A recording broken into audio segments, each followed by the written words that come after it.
Bonjour tout le monde, bienvenue à Main dans la main. Alors, je suis contente de pouvoir vous partager aujourd'hui une nouvelle vidéo sur notre liste de vidéos sur l'éducation à la sexualité. Et puis aujourd'hui, on va parler d'un sujet qui est très intéressant, qui a un gros impact sur notre vie intime et sexuelle dans le mariage, c'est les fantasmes. Ce sont les fantasmes.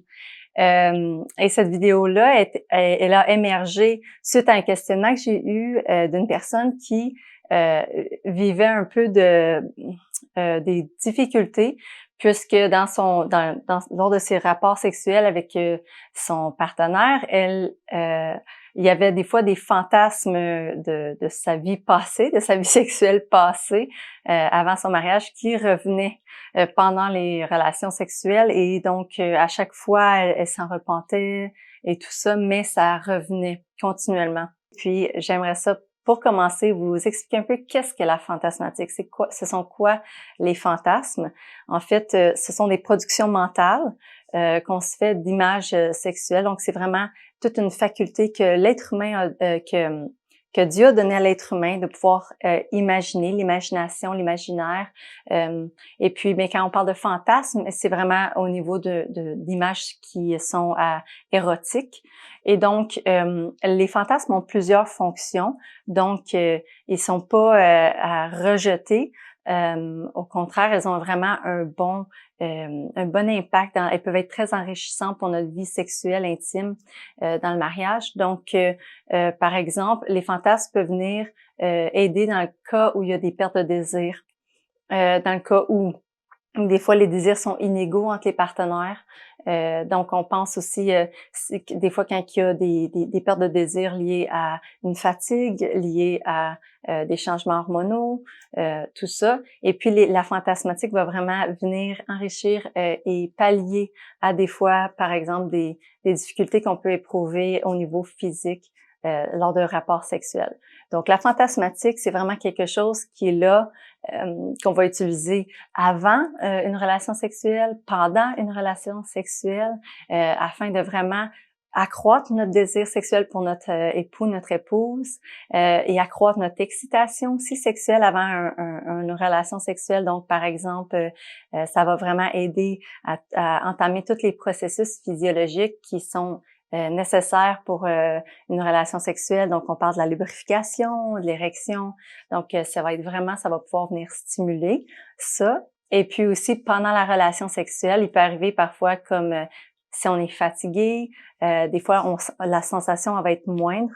Et puis, la fantasmatique peut venir pallier des fois quand on a moins de sensations. Donc, il y a vraiment la fantasmatique qui va continuer à venir animer l'excitation et la stimulation durant la relation sexuelle.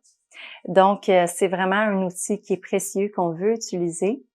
Et puis, je pense que j'aimerais vous apporter aussi que une des choses qui est importante, c'est qu'on veut distinguer les bons fantasmes des mauvais fantasmes.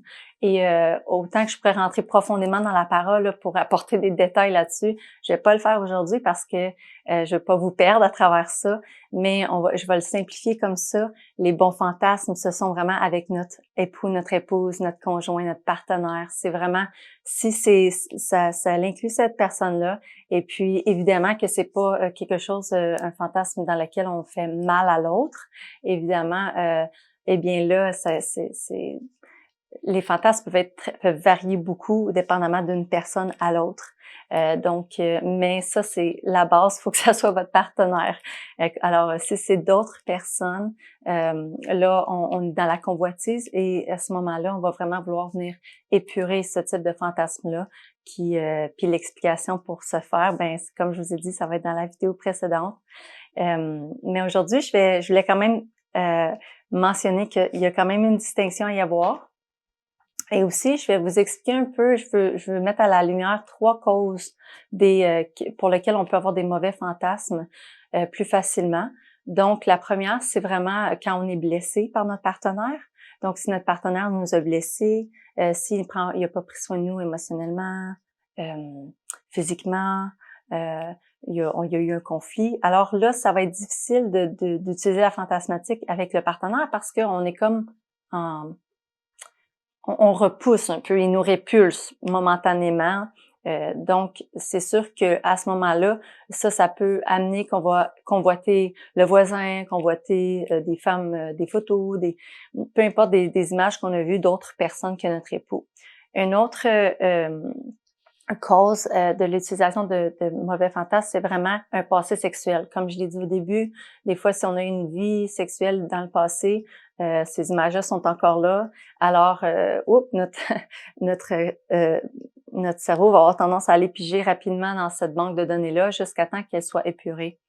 Et puis, un autre, ben, c'est le péché, tout simplement.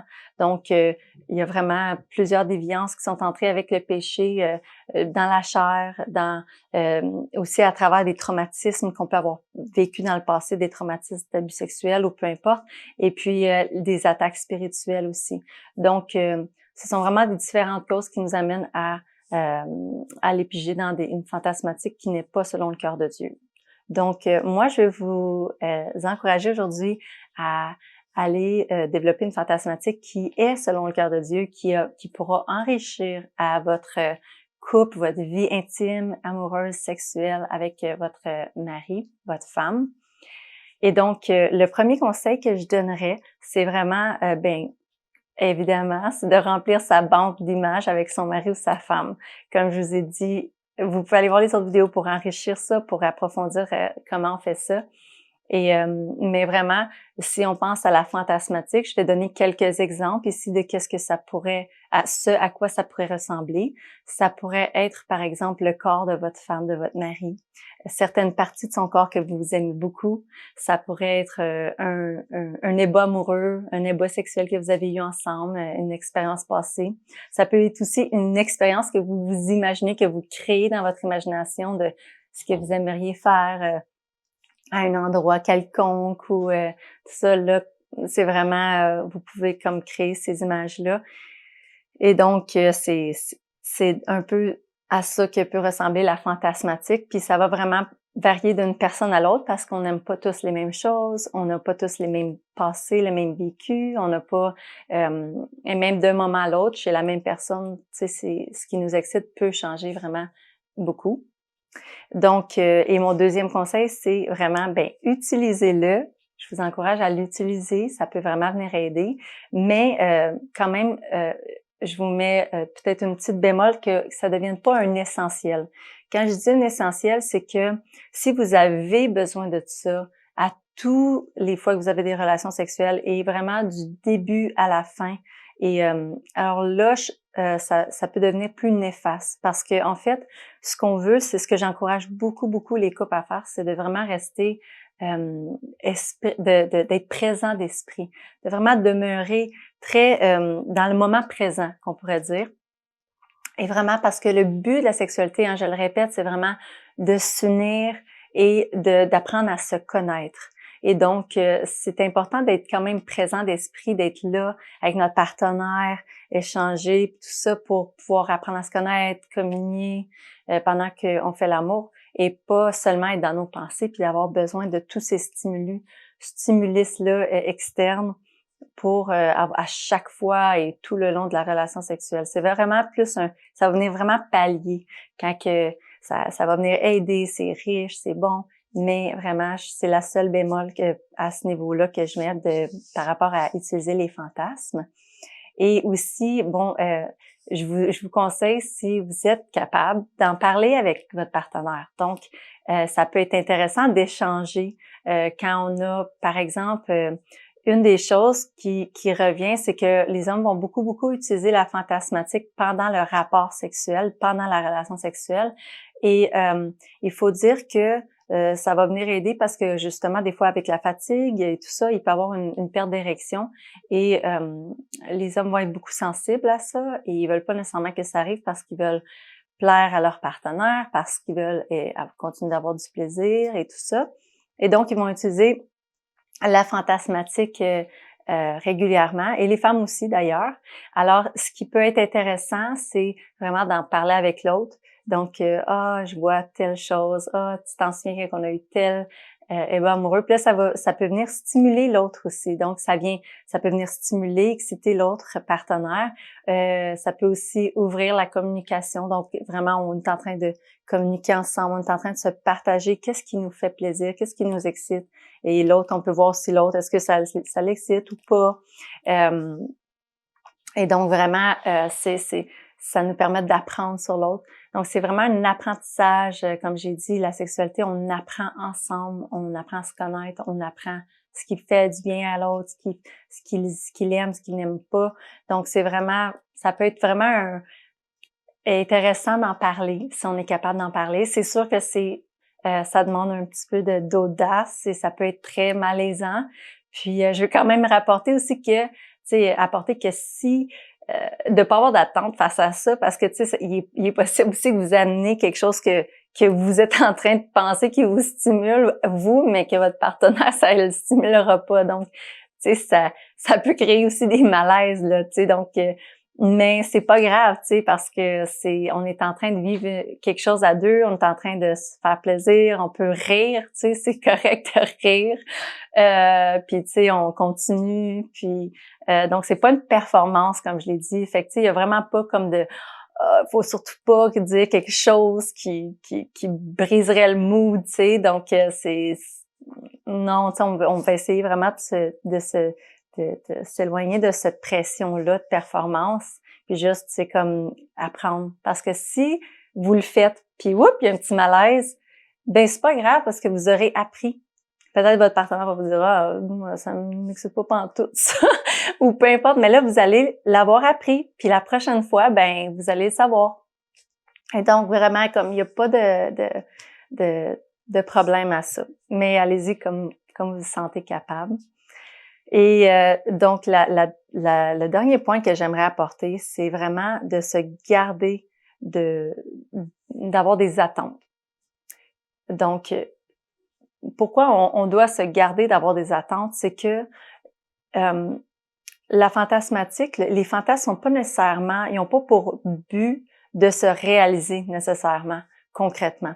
C'est vraiment là pour enrichir, pour stimuler, pour exciter, mais ça n'est pas obligé de se réaliser. En fait, je vais donner un exemple. Un mari ou une femme est au travail et puis là, il y a une pensée érotique qui vient, puis j'ai hâte d'arriver chez moi, à la maison, on pourra partager ce moment-là, ma femme et moi. Puis ça peut être, par exemple, il voit comme une scène où il y a une pénétration. Et là, quand il arrive à la maison, elle arrive à la maison, bon, il y a la routine. Et là, le soir, il y a un rapprochement sexuel. Eh bien, c'est très possible que vous allez avoir une relation sexuelle, mais qu'il n'y aura pas de pénétration. Et c'est pas grave. Vous pouvez vous stimuler avec cette pensée-là, cette image-là, mais que vous restez dans quelque chose qui est différent, une différente pratique. Et puis, c'est correct ça aussi. Donc, c'est vraiment, je dis ça parce qu'en fait, si on a une attente que tout doit se réaliser, tout ce à quoi on pense, on imagine, ça peut créer vraiment une déception si ça arrive pas. Ça peut créer aussi être fâché, d'être frustré contre l'autre. Donc ça vient faire l'effet contraire de ce que le fantasme est supposé créer. Il est supposé d'amener une richesse dans le couple. Il est supposé d'amener à se rapprocher l'un de l'autre, à enrichir notre échange sexuel, le plaisir. Et donc si ça nous amène à être fâché contre l'autre, à faire l'effet inverse, on veut vraiment comme porter attention à ça pour pas que ça devienne ça. Donc, j'espère que ça pourra vous avoir aidé et que ça peut vous avoir encouragé, enrichi. Et puis, comme je vous ai dit, la semaine prochaine, il va y avoir une vidéo vraiment qui va être plus concret, un témoignage, et je vous encourage à aller le voir. C'est un invité très spécial. Et puis, on se voit dans une prochaine vidéo. Donc, je vais prier avant de vous laisser et après, je vous laisse partir.